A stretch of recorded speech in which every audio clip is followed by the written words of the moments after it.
السلام علیکم reader and listeners, خدا ماجد کے اردو ناولس لائبریری میں آپ کا ڈھیر سارا ویلکم۔ اچھا جی، فائنلی اب پکا والا فائنلی ہے کہ یہ لاسٹ ایپیسوڈ ہے، تو اگر آپ نے ابھی تک میرے اس چینل کو سبسکرائب نہیں کیا جلدی سے سبسکرائب کر دیں، لائک اینڈ شیئر کریں اور اپنی رائے کامنٹ باکس میں لازمی دیں۔ اچھا جی، اب آپ لوگوں کو بتا دوں، میں بار بار لاسٹ کچھ ویڈیو سے آپ لوگوں کو کہہ رہی ہوں کہ میں رمز جنون ابھی ایک یا دو ناول کمپلیٹ کر کے نا کوئی دوسری ناول سٹارٹ کر کے پھر کروں گی، تاکہ وہ ایپیسوڈس اکٹھی ہو جائیں، پھر اس کے بعد میں دھڑا دھڑ آپ لوگوں کو وائس اوور دے دوں گی۔ اب اسے یہ ہوگا کہ ابھی اتنی زیادہ ایپیسوڈس تو ہوئی نہیں ہیں، ان کے چینل پر بھی نہیں ہے، ابھی وہ آن ایئر ہوئی نہیں ہے ویڈیوز وغیرہ نا ناول کی، تو پھر اس کے بعد یہ ہے کہ میں آپ لوگوں کو جلدی جلدی کیسے دوں گی جب پھر آپ لوگ مجھ سے دو دو ویڈیوز مانگتے ہیں، پھر میں دو بھی دے دوں گی، آپ لوگوں کا گھنٹے سے کم ایپیسوڈ میں پیٹ نہیں بھرتا، تو اب آپ لوگ تھوڑا سا ٹائم دیں مجھے، پھر میں بعد میں جو ہے نا ایک یا دو ناول بیچ میں کر کے گیپ کے ساتھ پھر میں آپ لوگوں کو رمز جنون دے دوں گی، ٹھیک ہے۔ اور رہی بات عشق رومانشا کی، تو وہ بھی ابھی چل رہا ہے، تو ابھی فی الحال رائٹر نے مجھے پرمیشن نہیں دی ہے، جب وہ پرمیشن دے دیں گے ان کا ناول کمپلیٹ ہو جائے گا، اس کے بعد میں کوشش کروں گی، اگر انہوں نے پرمیشن دے دی تو میں ضرور کروں گی، ٹھیک ہے۔ اور اس کے علاوہ دو تین ناولس اور ہیں۔ ہاں، جانے تمنا کی بھی ریکویسٹ مجھے بہت زیادہ آ رہی تھی کہ جانے تمنا کر دیں، جانے تمنا کر دیں۔ جب سے میں نے ناول ریڈ کرنا شروع کیا ہے نا، وائس اوور کرنا شروع کیا ہے، جب سے مجھے اس ناول کی ریکویسٹ آ رہی ہے، لیکن مجھے وہ رائٹر جو ہے وہ پرمیشن نہیں دے رہی، اور نہ وہ بات کرتی ہے، رسپانس وغیرہ بھی نہیں دے رہی۔ اب دعا کریں کہ اللہ کرے وہ رسپانس دے دیں اور پرمیشن بھی دے دیں مجھے، تو پھر اس کے بعد انشاءاللہ میں جانے تمنا بھی ریڈ کر کے دوں گی آپ لوگوں کو۔ اور مجھے کامنٹ باکس میں آپ لوگ بتائیں جس ناول کے زیادہ ووٹنگ ہوئی میں وہ ناول پھر نیکسٹ جو ہے وہ ریڈ کروں گی، ٹھیک ہے۔ چلیں سٹارٹ کرتے ہیں۔ شہرام اسفندیار خان نے اپنی نم آنکھیں انگلیوں سے مسلی تھی۔ ڈاکٹر اسی لمحے آئی سی یو سے نکلتے آیا تھا۔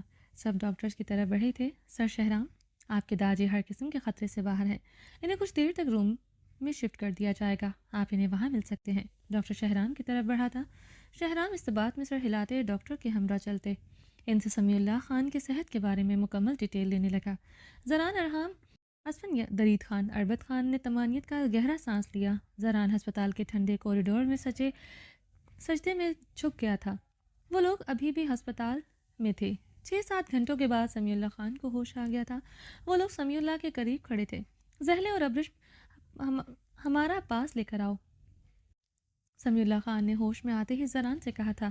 بابا جان رہنے دو اس ابرش کو، اس کا دماغ ہمارا مرد بیٹا نے خراب بہت کیا ہوا ہے، ہم نہیں چاہتا اس وجہ سے پھر آپ کا طبیعت خراب ہو، اس ہسپتال میں کوئی تماشا ہو۔ درید خان نے زران کو گھورتے ہوئے بولے۔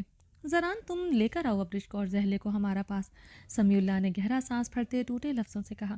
ارحام کے اشارے پر زران سنجیدگی سے کمرے سے نکل گیا تھا۔ ابرش اور زہلے کو لیے ہسپتال داخل ہوا تھا۔ زران کا چہرہ سرد اور سنجیدہ تھا۔ ابرش اس کے ہمراہ بڑی سی چادر میں خود کو اچھی طرح چھپائے اس کے ہمراہ سمیع اللہ کے کمرے کی طرف بڑھی، جہاں سب مرد حضرات پہلے سے موجود تھے۔ درید خان اربت خان ابرش کو دیکھتے غصے سے رخ موڑ گئے تھے۔ بابا، زہلے نے روتے ہوئے سمیع اللہ کو پکارا تھا، مگر وہ آگے نہیں بڑھی تھی۔ سمیع اللہ نے آکسیجن ماسک اتارتے ہوئے زہلے کو اپنے ہاتھ سے اپنے پاس بلایا۔ زہلے بے یقین ہوتے آگے بڑھی تھی۔ سمیع اللہ خان نے کپکپاتے ہاتھوں سے ہاتھ جوڑے تھے۔ بابا، زہلے تڑپتے ہوئے اس کے ہاتھ تھام گئی تھی۔ ہم کو معاف کر دو زہلے، ہم تمہارا گناہ گار ہے، ہم کو اپنا بیٹی کا ساتھ یوں تعلق نہیں توڑنا چاہیے تھا، تم کو تمہارا حق سے محروم نہیں کرنا چاہیے تھا۔ سمیع اللہ رو پڑے تھے۔ بابا، غلطی میری تھی، گناہ میں نے کیا تھا۔ زہلے سے سک پڑی تھی۔ ہاں ہوا غلط تم سے، مگر اس کو تمہارا ایسا گناہ بنا دیا جس کا معافی نہیں۔ جب خدا بڑا بڑا سا گناہ معاف کر دیتا ہے، ہم نے کیوں نہیں کیا؟ خدا تو ہم سے اپنا تعلق نہیں توڑتا، آخری دم تک وہ ہمارا معافی کا منتظر ہوتا ہے۔ ہم نے اپنا بیٹے کا پتہ نہیں کیا، کبھی جاننے کا کوشش ہی نہیں کیا تم کس حالت میں ہے۔ 22 سال تک ہم نے تمہارا پتہ نہیں کیا، کیسا باپ ہے ہم۔ تمہارا بھائیوں کو بھی منع کر دیا تھا تمہارا پتہ نہ کرے۔ سمیع اللہ کی کپکپاتی آواز پر سب کی آنکھیں نم ہوئی تھیں۔ زہلے سمیع اللہ کا پیشانی چومتے رو پڑی تھی۔ سمیع اللہ نے جواباً زہلے کی ہتھیلیاں چومی۔ ادھر آؤ ہمارا بچہ۔ سمیع اللہ نے ابرش کو بلایا۔ ابرش آگے بڑھتے سمیع اللہ کے پیروں کی جانب بیٹھی تھی۔ ادھر نہیں، تم ہمارا پاس آ کر بیٹھو، یہاں ہمارا دل کا پاس۔ سمیع اللہ نے ابرش کو اپنا پاس بلایا۔ ابرش آہستگی سے آگے بڑھتے ان کے پاس بیٹھی تھی۔ ادھر بیٹیوں کی جگہ باپ کے سرہانے کا پاس ہوتا ہے، قدموں میں نہیں، قدموں میں تو اپنا شوہر کو بٹھانا چاہیے۔ سمیع اللہ نے ابرش کی طرف جھکتے سرگوشی میں کہا۔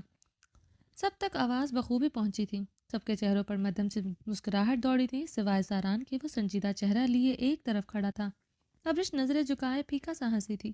اپنا قدموں میں ہمارا پوتا کو بٹھانا جو سب سے بڑا زن مرید ہے، سمیع اللہ خان نے زران کو محبت بھری نگاہوں سے دیکھتے کہا۔ ابرش نے بھیگی نگاہوں سے زران کو دیکھا جو سنجیدہ چہرہ کے ساتھ کمرے سے نکل گیا تھا۔ ابرش نے گہرا سانس لیتے بھیگی نگاہوں سے سمیع اللہ خان کو دیکھا۔ اب تمہیں یہ کچھ نہیں کہہ سکتا کیونکہ تمہارا ڈھال بن کر سمیع اللہ خان کھڑا ہے۔ زہلے تو پاشا سے یہ نہ کہہ سکا وہ سمیع اللہ کو بلا لے گا، مگر تم اس خچر منسٹر کا آنکھوں میں آنکھیں ڈال کر کہے گا تم سمیع اللہ خان کا نواسی ہے۔ خبردار، اس نے تمہارا طرف آنکھ اٹھا کر بھی دیکھا۔ سمیع اللہ کی بھیگے لہجے پر ابرش روتے ہوئے ان کے سینے پر سر رکھ گئی تھی۔ وہ نرمی سے ابرش کے سر پر اپنا کپکپاتا ہاتھ رکھ گئے تھے۔ سب کے چہروں پر مسکراہٹ دوڑ گئی تھی۔ اور باتھ ٹب میں گرم ببلنگ واٹر میں وہ ارحام خانزادہ کے سینے سے لپٹے اس کے چوڑے سینے پر سر رکھے ہوئے تھی۔ وہ اسے اپنی باہوں میں سمائے باتھ ٹب کے کنارے پر سر رکھے آنکھیں موندے گہری سانس لیتے اس کے نازک وجود کو اپنے ساتھ لپٹائے ہوئے تھا۔ ارحام، حور نے مدھم آواز میں اسے پکارا، جو کب سے ایسے ہی خود کے ساتھ لپٹائے شاید سو چکا تھا۔ حور نے اپنی ہی سوچ کو جھٹلایا۔ وہ کسی آغوش میں سو جائے ناممکن تھا، یہ جن اس کی قربت میں اس کی باہوں میں سوتا بھی نہیں تھا۔ حور نے اس کی باہوں سے نکلنے کی کوشش بھی کی۔ کچھ کہو نہ سنو، میرے پاس رہو، یہ عشق کی راہیں کیسی گہرائیاں، سایہ بھی جسم سے ہوتا ہے کیا جدا، جتنی بھی زور کی ہو آندھیاں، راز آنکھیں تیری سب بیاں کر گئی، سن رہا دل تیری خاموشیاں۔ وہ گنگناتے ہوئے اسے خود میں بھیج گیا تھا۔ حور نے مسکراتے ہوئے اس کے چہرے کی طرف دیکھا تھا، وہ ابھی بھی آنکھیں بند کیے ہوئے تھا۔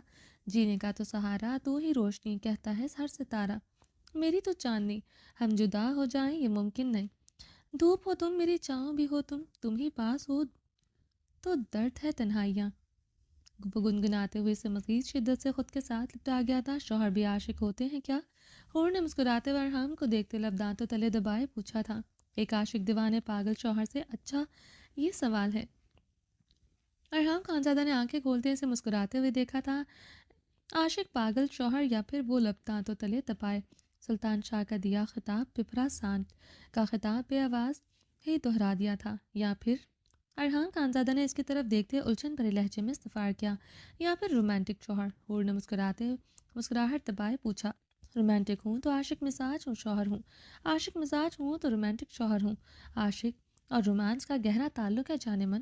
وہ اسے اوپر کرتے اسے گہری نگاہوں سے دیکھتے بے باکی سے بولا تھا۔ حور بلو ببلنگ واٹر سے اوپر آتے سرخ ہوتے ارحام کے سینے میں منہ چھپا گئی تھی۔ نہ عاشق مزاج شوہر، نہ رومانٹک، اونلی بے شرم خانزادہ۔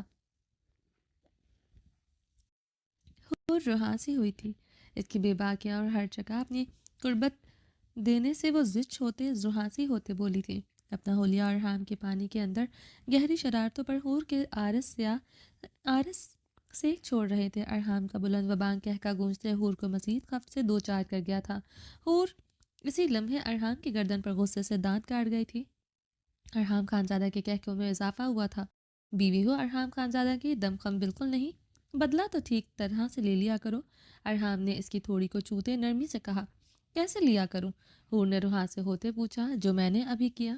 ارحام نے پھر سے پانی کے اندر گہری شرارت کر گئی تھی۔ حور پھولتی سانسوں سے ارحام کو دیکھتے اس کے سینے پر سر رکھ گئی تھی۔ ارحام مسکراتے ہوئے اسے خود کے ساتھ لپٹا گیا تھا۔ حور، ارحام نے مدھم آواز میں اسے پکارا۔ جی؟ حور نے اس کی پکار پر فوراً جی کہا تھا، جو وہ ہمیشہ سے کرتی تھی۔ ارحام کے لب اب گہرا مسکرائے تھے۔ سمجھ نہیں آتا تمہاری خوبصورتی سے عشق ہے یا پھر تمہاری فرمانبرداری سے عشق ہے مجھے۔ ارحام کا لہجہ گمبھیر ہوا تھا۔ اگر یہ دونوں چیزیں میرے پاس نہ ہو، نہ میں خوبصورت رہوں نہ میں آپ کے فرمانبردار، کیا پھر بھی مجھ سے عشق کے دعویدار رہیں گے؟ حور نے مسکراتے ہوئے پوچھا۔ اب یہ عشق ان سب چیزوں سے نکل کر میرے جنون میں داخل ہو چکا ہے، اب کچھ ختم یا کم نہیں ہو سکتا۔ تمہیں دیکھ کر صرف اب مجھے جنونیت یاد آتی ہے۔ میرا رمز عشق رمز جنون میں داخل ہو چکا ہے۔ عشق تو برداشت کر لیا مگر جنون نہیں برداشت کر سکوں گی۔ رمز عشق کی گہرائیاں تو کچھ نہ کچھ تھی، رمز جنون کی گہرائیوں کے آگے سناٹا ہے، موت کا سناٹا، جس کے بعد کچھ نہیں بچتا۔ اگر میرا عشق ختم ہو جائے، جنون آتا ہے، اس کے بعد صرف موت بچتی ہے۔ وہ اسے کندھوں سے جکڑے اپنے اوپر کرتے اس کی سانسوں کو شدت سے انہیل کر گیا تھا اور اس کی دیوانگی برداشت کرتے ہوئے سسکتے ہوئے اس کا جنون برداشت کر رہی تھی، جسے برداشت کرنا آسان نہ تھا۔ شہرام خان نے بہرام کے کپڑے بدلتے ہوئے اسے اپنے سینے سے لگاتے اس کے گال پر کس کی تھی، وہ کھلکھلاتے ہوئے اسے دیکھ رہا تھا۔ میرا بیٹا شہرام خان۔ شہرام مسکراتے ہوئے اسے اپنے سینے سے لپٹا گیا تھا۔ بہارے باتھ روم سے پیروں تک سفید باتھ روم گاؤن پہن کر نکلتے ہوئے ڈریسنگ مرر کی طرف بڑھتے ڈرائر سے اٹھائے اپنے بالوں کو خشک کرنے لگے۔ شہرام بہرام کی پیشانی کو چومتے ہوئے اسے بیڈ پر لٹاتے ہوئے بہارے کی طرف بڑھتے اسے پیٹ سے جکڑتے اپنے قریب کرتے اسے ڈرائر لے چکا تھا۔ میری بہار ہے، جب یہ خادم زن مرید شوہر ہے، میری اتنی خوبصورت بیوی کیوں یہ سب کرے گی؟ وہ اس کے پیٹ کے اوپر اب ہاتھ باندھے اسے مزید اپنے قریب کرتے ہوئے اس کے کان کی لو پر دانت کاٹ گیا تھا۔ شہرام، تمہاری دیوانگی کی کوئی حد نہیں، ہر وقت اپنی باہوں میں رکھتے ہو اور کوئی کام نہیں کرنے دیتے، نہ بہرام کا کوئی کام کرنے دیتے ہو۔ بہارے مرر میں شہرام خان کی پرکشش نقوش دیکھتے مغروریت سے مسکرائی تھی۔ جب تک میں نہ زندہ ہوں تمہیں زمین پر بھی قدم نہیں رکھنے دوں گا۔ ہاں، میری موت کے بعد تم۔ شہرام کی بات پر وہ پلٹتے ہوئے جلدی سے اس کے لبوں پر ہاتھ جما گئی تھی۔ تم سے پہلے تمہاری بہاریں مر جائے گی شہرام خان، خدا کا واسطہ رحم کیا کرو مجھ پر، کیوں ہر بار میری جان نکالتے ہو؟ اپنے لفظوں سے بہاریں بھی کے لہجے میں بولتے اس کے لبوں پر سختی سے ہاتھ جما گئی تھی۔ وہ بری طرح کانپ رہی تھی۔ اتنی محبت کرتی ہو مجھ سے میری بہاریں؟ یہ تو وہ خواب تھا جس کی تعبیر ممکن نہ تھی۔ وہ مسکراتے ہوئے اس سے کمر سے جکڑے اوپر کو اٹھاتے بیڈ کی طرف بڑھا تھا۔ اسے بیڈ پر لٹاتے ہوئے اس پر حاوی ہوتے اس کے باتھ روم کاؤنٹس کی ڈوریاں کھولتے ہوئے وہ اس کے اوپر گھٹا کر چھاتے اس کی گردن کو چومنے لگا۔ بہت سے زیادہ محبت کرتی ہوں، عشق کرتی ہوں تم سے۔ اب رمز عشق تو رہا نہیں، اب رمز جنون بن چکا ہے، اور جنون ہو وہ بھی رمز کی گہرائیوں میں تم جانتے ہو کتنا خطرناک ہوتا ہے۔ تم بہارے خان کا جنون ہو۔ بہارے اسے اپنے قریب کرتے اس کی گردن میں جنونی انداز میں دانت کاٹ گئی تھی۔ وہ اپنے بہارے کا بے درد وار برداشت کرتے آنکھیں موندے اسے اپنے اوپر کر گیا تھا۔ جانتے ہو کچھ گھنٹے تمہاری سانسیں بند ہوئی تھی، میرے سر سے چادر سرک گئی تھی، کوئی نہیں تھا دینے والا۔ بہارے اس کے سینے میں سر رکھے شدت سے رو دی تھی۔ بہارے، شہرام نے نرمی سے اسے پکارتے اس کے عارض پر ہاتھ رکھا تھا جس سے اس نے بری طرح چٹک دیا تھا۔ بہت برے ہو تم، تمہیں مجھے تکلیف پہنچانے میں مزہ آتا ہے، تم اس حویلی کے سب سے زیادہ صفا خانزادہ ہو، میں تمہیں کبھی معاف نہیں کروں گی۔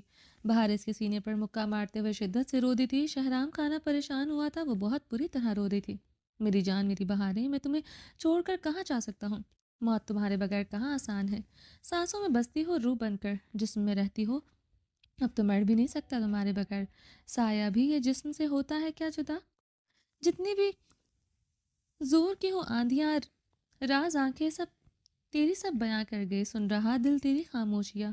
وہ نماز آواز میں گنگناتے ہوئے رخ پلٹے ہوئے اس کی گردن میں منہ چھپا گیا تھا۔ بہاریں اپنی گردن پر نمی محسوس کرتے پریشان ہوئی تھی۔ شہرام، بہاریں نے پریشان ہوتے اسے پکارا تھا، تمہارا صفا خانزادہ اندر سے یہ تمہارے لیے تم سے جدائی کا خوف تو آج بھی میری آنکھیں نم کر دیتا ہے۔ قسم ہے تمہیں میرے عشق کی، مجھ سے بے اتنائی مت برتنا، ورنہ تمہارا شہرام ضرور مر جائے گا۔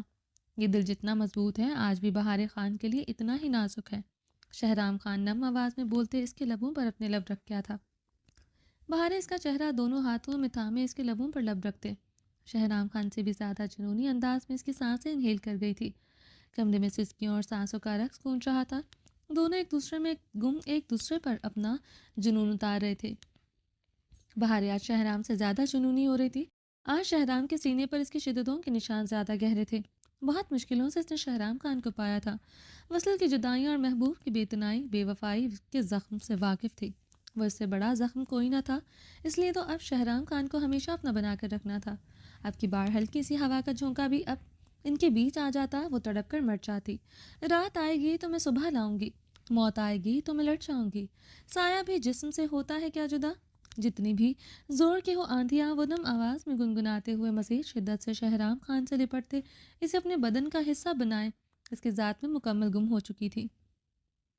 عابیر واش روم سے گھٹنوں تک ٹاول لیتے لپیٹے نکلی تھی۔ کمرے میں نیم اندھیرا چھایا تھا، رات اسمن کمرے میں نہیں آیا تھا۔ وہ کل رات سے اپنی مورے کے کمرے میں تھا۔ ان کی طبیعت اچانک سے خراب ہو گئی تھی۔ اسمن ساری رات ان کا سر پیر دباتا رہا تھا۔ وہ شاور لے کر ٹاول لپیٹے باہر آئی تھی کہ کوئی سے کلائی سے کھینچتے اسے اپنے سینے پر گراتا رسائی میں غروب کر گیا تھا۔ ٹاول وہ اس کے جسم سے نکالتے زمین پر پھینک چکا تھا۔ اسمن، آپ کب آئے؟ اور کیسے؟ میں نے دروازہ اندر سے لاک کیا تھا۔